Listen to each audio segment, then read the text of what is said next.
There are many kinds of silence. Silence of anger, where two people wait for the other to break. The silence of pride, where no one admits fault. The silence of games, where she withholds orders to make you chase. But above them all is one silence greater than theirs. The silence that doesn't wait for a reply. The silence that isn't temporary.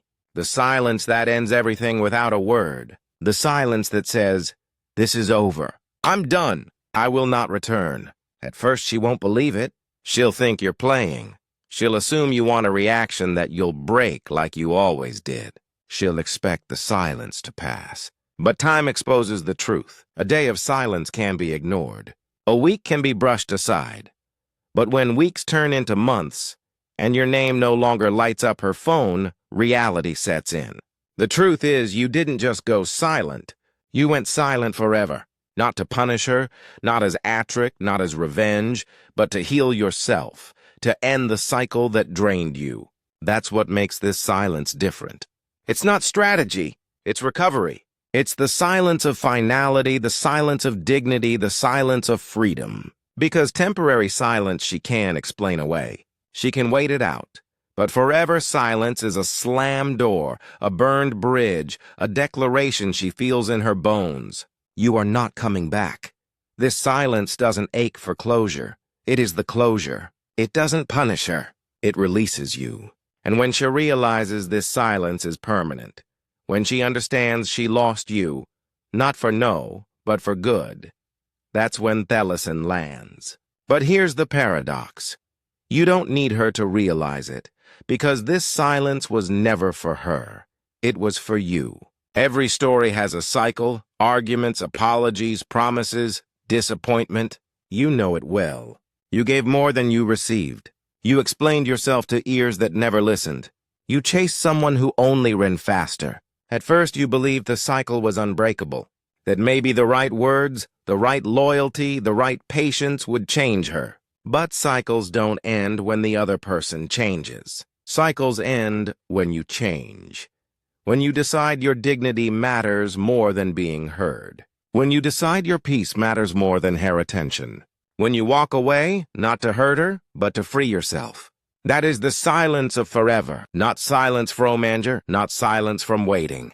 Silence because you are free. And here's what makes it powerful. She expected pauses, not endings. She counted on you coming back because you always did.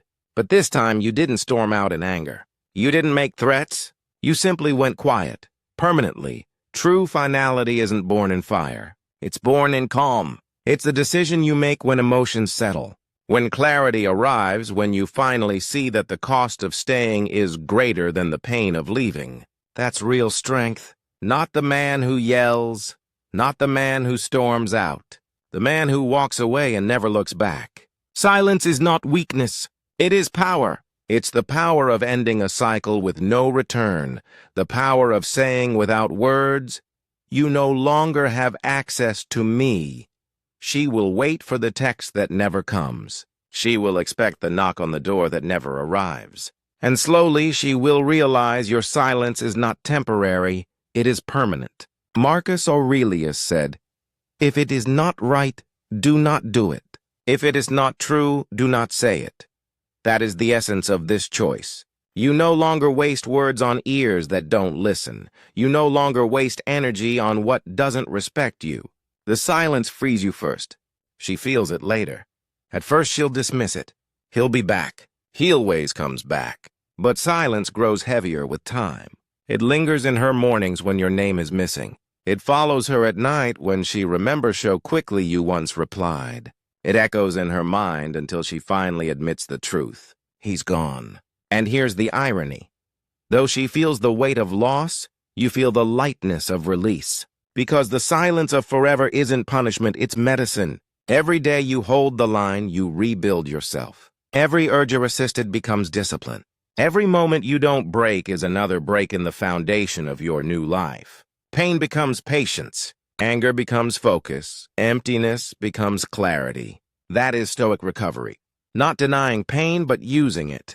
Not pretending silence is easy, but proving it is necessary. Most men cling, most men beg. Most men reopen the door that burned them before.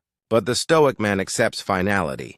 He understands that silence, true silence, keeps the door shut forever. Because when you close a door with words, words can open it again. But when you close it with silence, it stays shut.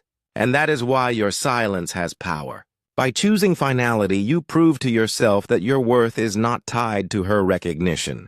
Your dignity is not tied to her attention, and your peace is not tied to her return. This is the Stoic principle of finality: to walk away calmly, to say nothing, to seek nothing, to let silence speak as the final word.